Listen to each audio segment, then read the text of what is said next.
Olá, eu sou o Macorati e esta é a nossa videoaula semanal, publicada toda segunda-feira no portal macorati.net. Nesta semana eu vou continuar o desenvolvimento da aplicação NetMaui para a venda de lanches. E eu vou continuar a implementação das funcionalidades da página de perfil do cliente. Então, na semana anterior, nós implementamos a seleção da imagem, o envio da imagem para o servidor e a sua exibição na página de perfil do cliente. E agora nós vamos implementar a página que exibe os pedidos do cliente. Eu tenho a opção na Content Page, Perfil Page, que exibe o perfil do cliente, meus pedidos. Ao clicar em meus pedidos, nós vamos implementar agora então a página Pedidos Page, que vai exibir os pedidos do cliente. Então, para isso eu vou ter que criar uma nova Content Page chamada Pedidos Page.xaml e a seguir nós vamos implementar a página que exibe os detalhes do pedido. Então, ao selecionar um pedido na página Pedidos Page, eu vou exibir os detalhes desse pedido com a imagem, a descrição do pedido, o seu valor, quantas vezes o item foi solicitado e o preço total do pedido na página Pedido Detalhes Page.xaml. Então, para isso, eu vou ter que criar uma nova Content Page, Pedido Detalhes Page.xaml. Então, já vou fazer isso agora, abrindo aqui o nosso projeto app Lanches e aqui na pasta Pages, vou selecionar, vou vir aqui em Project, Add New Item, selecionando aqui NetMaui, Content Page. Vou criar primeiro a página Pedidos Page. Vou fechar aqui esse código e vou criar a outra página, vindo em Project, Add New Item, NetMaui Content Page. Aqui eu vou criar a página Pedido Detalhes Page.xaml. Pronto, com isso eu já tenho as duas páginas criadas. Vou salvar tudo e vou continuar. Então eu vou iniciar definindo o layout aqui da página Pedidos Page.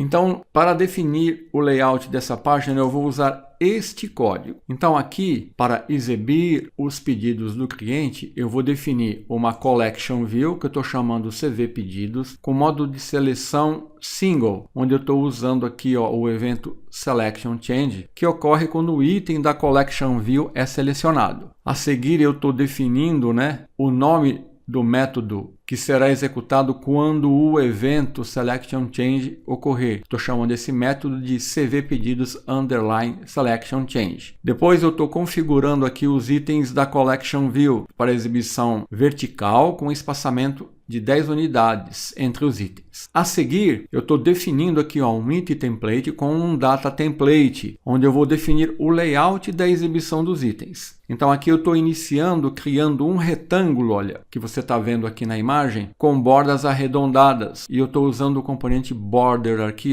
para fazer isso. Continuando, eu estou criando, uma grade com 3 linhas, com a altura de cada linha ajustada automaticamente ao conteúdo, e 2 colunas, onde a primeira coluna, que é essa aqui, vai ocupar 3 partes da largura e a segunda vai ocupar 7 partes da largura. Depois eu estou usando componentes label, onde eu estou exibindo o texto e o valor para o ID do pedido, a data do pedido, formatada aqui, dia, mês e ano com hora e minutos, e o preço total. Então, aqui na exibição do preço total, eu estou usando o recurso Formatted String, que permite aplicar diferentes estilos e formatações específicas do texto dentro aqui do controle label que eu estou utilizando. Então, Formatted Text está indicando que o texto vai ser formatado. Formatted String contém 2 spans, que são 2 partes do texto formatado. Na primeira eu estou exibindo o símbolo do real e na segunda eu estou exibindo o valor do preço total, vindo da propriedade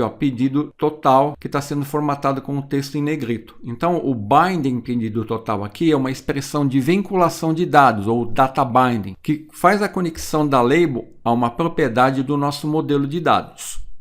Então, essas labels vão definir aqui o texto e os valores, E aqui eu estou formatando a exibição usando o cifrão e exibindo o valor. Então eu posso retornar aqui ao meu projeto, vou aqui abrir Pedidos Page, e vou remover esse código que foi criado para o padrão e vou definir o código do layout, iniciando aqui, né, com a definição da collection view, que vai envolver todos os componentes usados. A seguir, eu vou definir os itens da collection view, fazendo a configuração da exibição, né? Orientação vertical, espaçamento 10. E depois eu vou definir o collection view item template e data template, definindo aquele código para exibir os itens. Então, ó, collection view item template, o data template, ó, o retângulo e aqui a grade. E aqui eu estou usando as labels, tá vendo? Para exibir o ID do pedido, está vinculado com a propriedade ID do modelo, a data do pedido, está vinculado, ó, com a data pedido do modelo. Eu estou usando string format para formatar no formato de dia, mês e ano, hora e minuto. E aqui eu estou usando o formato de string para exibir o cifrão e o valor do pedido total. Então perceba que eu estou fazendo uma vinculação com o modelo de dados que eu vou ter que criar a seguir. Então eu vou salvar e fechar aqui, ó. O próximo passo seria eu definir o código aqui, ó, no arquivo code behind, pedidos page.xaml.cs. Como eu quero exibir aqui os pedidos do cliente, eu vou ter que fazer uma implementação no nosso serviço, na nossa API Service. Vamos ter que criar um método para obter esses pedidos, né? Então eu estou chamando esse método de getPedidosPorUsuário, que vai me retornar os pedidos pelo ID do usuário. Então eu vou usar esse código aqui, ó. Então observe que esse método aqui, chamado getPedidosPorUsuário, ele é um método assíncrono e ele retorna uma tupla. Ele retorna dois valores, ó, a lista de pedidos do usuário e uma mensagem que pode ser uma mensagem de erro. Então aqui eu posso obter a lista de pedido ou null, ou uma mensagem de erro ou null. Então observe que eu estou usando aqui o ID do usuário para obter os pedidos desse usuário. Estou definindo o endpoint que eu vou consumir lá na nossa API, ó, API pedidos por usuário, usuário ID. Então se eu abrir aqui a minha API, ó, em pedidos controle da minha API Commerce, eu tenho aqui, ó, o endpoint definido aqui, ó, como pedidos por usuário, onde eu tenho que passar o ID do usuário e ele vai me retornar os pedidos daquele usuário. Então isso aqui está na minha API preparada. Então eu vou invocar esse endpoint passando o ID e aqui eu vou usar o método getAsync e eu espero retornar uma lista de objetos pedido por usuário. Então, esse método getAsync é um método que nós já estamos usando no nosso projeto. Ele recebe o endpoint, inclui o token de acesso no header da autorização e invoca o método getAsync de HTTP client usando o endereço base obtido do nosso arquivo appconfig. Aí ele vai tratar a resposta. Isso aqui já está pronto. Então, nós temos que criar esse método na nossa API Service. Então, eu vou retornar aqui para o nosso projeto. Vou vir aqui em Service, API Service, aqui eu vou colocar a implementação desse método aqui perto do método getAsync que nós estamos usando, né? Ó, put request, ó, get itens, getAsync aqui, ó, vou colocá-lo aqui, ó. Então observe que eu tenho que criar agora na pasta model a classe pedido por usuário, que vai ter esse código aqui, ó. Então aqui eu estou definindo três propriedades: o ID do pedido, o valor do pedido total e a data do pedido. Então, eu estou usando essa classe no método getPedidosPorUsuário, porque essa é uma forma organizada e eficiente de recuperar e manipular os dados dos pedidos do usuário, né? Estou fazendo aqui uma implementação tipada aqui usando essa classe. Então, eu vou ter que vir aqui no projeto, né? Na pasta Models e criar a classe pedido por usuário. Pedido por usuário. Vou definir aqui aquelas três propriedades que eu mostrei, vou salvar, vou retornar para a API, ó, e agora eu não tenho mais o erro. Então agora eu já tenho o método e eu vou poder usar esse método aqui na minha implementação da página getPedidosPage no code behind. Então a seguir eu vou mostrar o código do arquivo code behind pedidospage.xaml.cs. Vou exibir esse código em três partes. Ó, a primeira parte eu estou definindo variáveis do tipo do serviço do validador, aquela variável que eu estou usando sempre para exibir a página de login. No construtor estou injetando o serviço e aqui, ó, no método onAppearing eu estou invocando o método getListaPedidos, que é o método que vai me retornar a lista de pedidos para o usuário usando o seu ID. Então vou continuar a exibição definição, eu vou mostrar o código desse método aqui, ó, getListaPedidos, olha. Então é bem simples, eu tenho um bloco try, onde eu estou usando a instância da minha API Service e invocando o método getPedidos por usuário, recuperando o ID do usuário, ó, da área de preferências. Então aqui, ó, eu vou retornar os pedidos ou a mensagem de erro. Se a mensagem de erro for 401 ou unauthorize, eu vou exibir a página de login. Isso significa que o token de acesso expirou. Se na error message aqui estiver not found, eu vou exibir um display alerta indicando que não existem pedidos para o cliente. Se retornar null aqui para pedidos, eu vou indicar que não foi possível obter pedidos, usando sempre o display alerta. Caso contrário, eu vou atribuir a lista dos objetos pedidos obtidos como fonte de dados para o meu controle CV pedidos, que é minha collection view, atribuindo isso à propriedade item source. Se ocorrer qualquer outro erro aqui, ó, estou tratando aqui no bloco catch, exibindo um display alerta. Ocorrer um erro, obter os pedidos, tente novamente mais tarde. Então, esse é o código do método que vai me retornar a lista de pedidos do usuário com base no seu ID, usando esse método aqui, ó, passando o ID do usuário. E concluindo aqui o código do arquivo CodeBehind, eu tenho aquele tratamento do evento selection change, né, que vai ser acionado quando o usuário selecionar um item. Então esse código vai manipular o evento para o item selecionado. Então ele vai tentar obter o primeiro item da seleção atual, usando aqui, ó, o current selection, e vai converter para o meu tipo, ó, pedido por usuário, que é o tipo que eu estou esperando receber. Se selected item for igual a null, eu vou retornar imediatamente. Caso contrário, eu vou navegar para uma nova página que eu vou criar, que é a página que vai exibir os detalhes do pedido do cliente, passando o ID, o valor do pedido total, o serviço e o validador. E aqui por último, ó, a seleção da collection view é redefinida, né, para null. Então isso desmarca o item selecionado, garantindo que a collection view não vai exibir nenhum item como selecionado após a navegação. Só para mim ter certeza disso. E aqui estou definindo um método para exibir a página de login, ó. Então o push async aqui e aqui, ele vai adicionar essas páginas, né, à pilha de navegação de forma assíncrona, exibindo a página. Então vamos fazer essa implementação aqui. Então aqui, ó, eu vou ter que criar o código de pedidos detalhes page, que é a página que eu já criei, mas que não fiz a implementação ainda. Então vamos retornar aqui para o nosso projeto. Em pedido page.xaml.cs, eu vou iniciar definindo aqui as variáveis do tipo do meu serviço que eu vou usar. Vou ter que incluir as referências, né, ao serviço, ao validador. Vou definir a variável que vai controlar a exibição da página de login. E aqui eu vou injetar a instância desses serviços no construtor, ó, selecionando to add parameters to pedido page. Pronto. E a seguir eu vou usar o método onAppearing e vou invocar o método getListaPedidos, que eu vou definir a seguir. Então eu vou criar esse método abaixo aqui, ó, e vou usar esse código nesse método aqui que eu já expliquei. Então aqui note que eu tenho um erro, que eu tenho que definir esse método para exibir a página de login, né? Eu vou fazer isso já para não esquecer. Só falta definir o tratamento do evento selection change, que eu vou fazer agora, ó. Vou fazer antes do método aqui para exibir a página de login. Vou incluir aqui a referência pedido por usuário da pasta model, né? Comentar esse código aqui, ó, que eu não defini ainda essa assinatura para pedido detalhes page, né? Que eu vou fazer isso a seguir.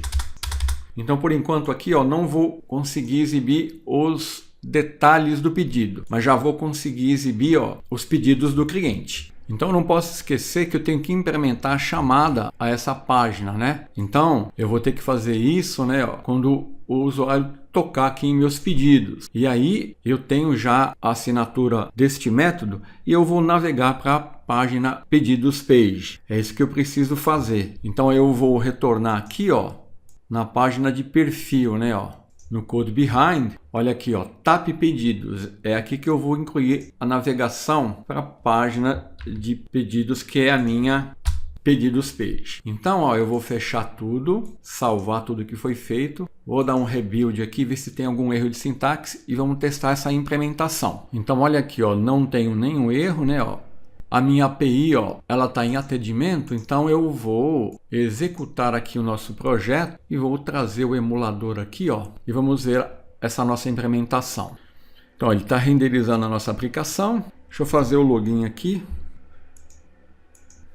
Então tá aqui, ó, vou exibir o perfil do cliente, ó. Tá aqui o perfil, né? Vamos acessar aqui meus pedidos. Olha aqui, eu tenho 3 pedidos. Posso retornar aqui, vou incluir mais um pedido aqui, ó. Vou vir aqui em Home, vou incluir aqui lanche natural, ó, R$14,60. Vou incluir no carrinho, vou lá no carrinho e vou confirmar o pedido, ó, lanche natural, R$14,60. Confirmei o pedido, retornei, né? Tá vazio. Agora eu vou vir aqui em perfil, vou vir em meus pedidos. Olha aqui, ó, o pedido que eu acabei de incluir, ó. Pedido ID 40, R$14,60. Então a seguir eu vou implementar a exibição dos detalhes desses pedidos do usuário. Então esse cliente aqui ele tem 4 pedidos. Para mim ver os detalhes do pedido, eu vou parar aqui e vou continuar. Então agora eu vou exibir aqui os detalhes do pedido. Então eu vou definir o layout aqui, ó, da página pedido detalhes page que nós já criamos. Então ó, eu vou usar uma collection view chamada CV pedido detalhes com esse código. Aqui, ó, eu estou usando o mesmo código para criar aqui um retângulo arredondado usando o componente border, e aqui eu estou exibindo aqui, ó, a imagem do item, usando aqui o componente image, e aqui eu estou usando as labels para exibir o nome do produto, o preço formatado, olha, e aqui eu estou usando o formatted string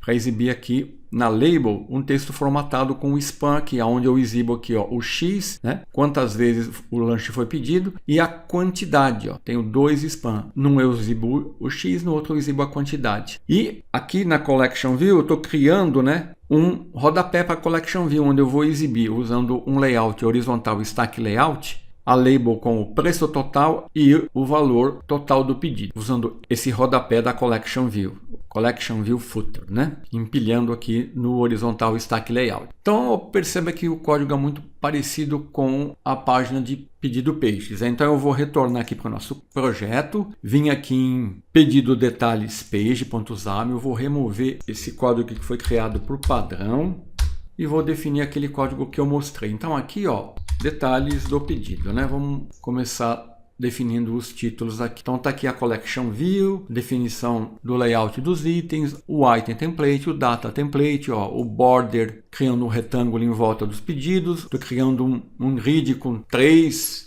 linhas e 2 colunas, componente image para exibir a imagem, sempre vinculando, ó, com a propriedade caminho imagem, o nome do produto formatado, ó, usando o string format, e a quantidade eu estou usando aqui o formato de string na label. Bem simples, né? Então observe que aqui eu estou fazendo a vinculação com um modelo de dados, né, que eu vou ter que criar o produto nome, quantidade, caminho imagem. Vou ter que criar esse componente. Também vou ter que criar um método no meu serviço para obter os detalhes do pedido. Então, para fazer isso, eu vou implementar um método na API Service chamado getPedidosDetalhe com esse código. A lógica é a mesma usada no serviço que obtém a lista de pedidos. A diferença é que o endpoint é diferente, tá vendo? A mesma coisa, ó. Eu tenho uma tupla, retorna aqui uma lista dos detalhes ou uma mensagem de erro. Aqui eu defino um endpoint, uso o método getAsync, incluo o token de acesso no header authorization, invoco o método getAsync de HTTP client, passo o endereço base e o endpoint. E aqui trato a resposta. Então aqui, ó, eu estou esperando retornar uma lista de pedidos do tipo pedido detalhe. Então eu vou ter que criar essa classe pedido detalhe na pasta models com esse código, ó, onde vai ter o nome do produto, o caminho da imagem, a quantidade. Então vamos fazer essa implementação agora. Vou vir aqui, ó, vou salvar o que eu fiz, vou iniciar pelo model, né? Selecionar Project, Add Class, pedido detalhe com as propriedades que eu mostrei. Então aqui, ó, o caminho da imagem, ela é composta com base no endereço base mais o nome da imagem, né? Então agora vamos no serviço, definir o serviço aqui em API Service, que é o método getPedidosDetalhes, que eu mostrei o código, né? Então eu vou descer até aqui, ó, getPedidos por usuário, vou definir logo aqui embaixo, getPedidosDetalhes. Ele vai usar o getAsync, né? Que nós criamos, que é um método genérico, usado justamente para não ficar repetindo o código aqui, né? Tá vendo que meus métodos get são bem simples, né? Ó. Então agora eu já posso continuar definindo o código do arquivo code behind da página pedido detalhes page.xaml.cs. O código é muito parecido com o que eu acabei de mostrar para a página que exibe os pedidos do cliente. Então, ó, defino as variáveis do tipo de serviço de validação, a variável que controla a exibição da página de login. Estou passando aqui no construtor o ID do pedido, o preço total e estou injetando a instância de serviço de validador. O preço total eu estou passando para mim exibir o preço total no rodapé. E aqui eu vou invocar o método getPedidoDetalhe passando o ID do pedido, tá vendo? Então vou mostrar a seguir o código desse método aqui, ó, getPedidoDetalhe. Então esse método, olha, ele é assíncrono, ele recebe o ID do pedido e invoca aquele método que nós definimos, getPedidoDetalhes, passando o ID do pedido. Ele vai invocar aquele endpoint e vai retornar os detalhes do pedido uma mensagem de erro. Se for no autorais, exiba a página do login. Se for null, exiba uma mensagem de erro. Caso contrário, eu vou atribuir a collection view, a propriedade item sources, né, a lista de objetos que representam os detalhes do pedido. Caso contrário, eu exibo aqui um display alert com uma exceção que ocorreu um erro ao obter os detalhes. E aqui eu vou ter que definir também o método displayLoginPage, caso o token tenha expirado, aqui eu vou mostrar na implementação. Então vamos retornar para o nosso projeto, né? Ó, vou fechar o que eu fiz aqui, tudo, né? Só para a gente ter certeza que está tudo salvo. Vou vir aqui em pedido detalhes page no code behind, olha, que vou definir as variáveis do tipo do meu serviço, incluindo as referências, a variável que controla a exibição da página de login, e aqui eu vou definir o construtor, aonde eu passo o ID do pedido, o preço total, as instâncias do serviço, e estou chamando o método getPedidoDetalhe que eu vou mostrar a seguir, ó, que vai ter esse código aqui, ó. Então ele vai invocar o método getPedidoDetalhes passando o ID do pedido e vai exibir na collection view os detalhes do pedido. E aqui por último vamos definir um método que exibe a página de login. Pronto, vamos salvar tudo, dar um rebuild aqui na nossa solution, ver se não tem nenhum erro nessa implementação e vamos testar. Ó, eu não tenho nenhum erro, né? Vou fechar aqui, vou executar e vou trazer o emulador aqui, ó, e vamos ver o resultado aqui da nossa implementação. Tá aqui a nossa aplicação, vou acessar o perfil do usuário, olha, vou clicar meus pedidos, tá aqui, ó, tenho 4 pedidos, vamos ver aqui os detalhes do primeiro pedido, pedido ID 37. Quando eu clicar aqui, ó, ele deveria me abrir a página de pedidos de detalhe. Não abriu por quê? Porque eu esqueci, né, de vir aqui e descomentar esse código aqui que eu comentei, né? Pronto. Eu havia comentado aqui, né? Eu vou salvar tudo e vou executar novamente. Acessando aqui ó, o perfil do usuário, meus pedidos, vamos ver os detalhes do último pedido aqui, pedido ID 37, preço total R$15. Olha aqui, ó, é um hambúrguer padrão, R$15. Vamos retornar, vamos ver os detalhes do pedido aqui, ID 38. Aqui eu tenho um cheeseburger e a Coca-Cola, R$23,50. Olha aqui, ó, R$23,50. Vamos ver aqui o pedido ID 39, Coca-Cola e Cookies, R$8,25. E aquele pedido que eu incluí aqui para testar, olha, R$14,60 é o lanche natural, R$14,60. Então tá aqui a nossa implementação funcionando. Então agora eu consigo exibir os pedidos do cliente e os seus detalhes. Então era isso que eu queria mostrar essa semana. Até a semana que vem, se Deus quiser.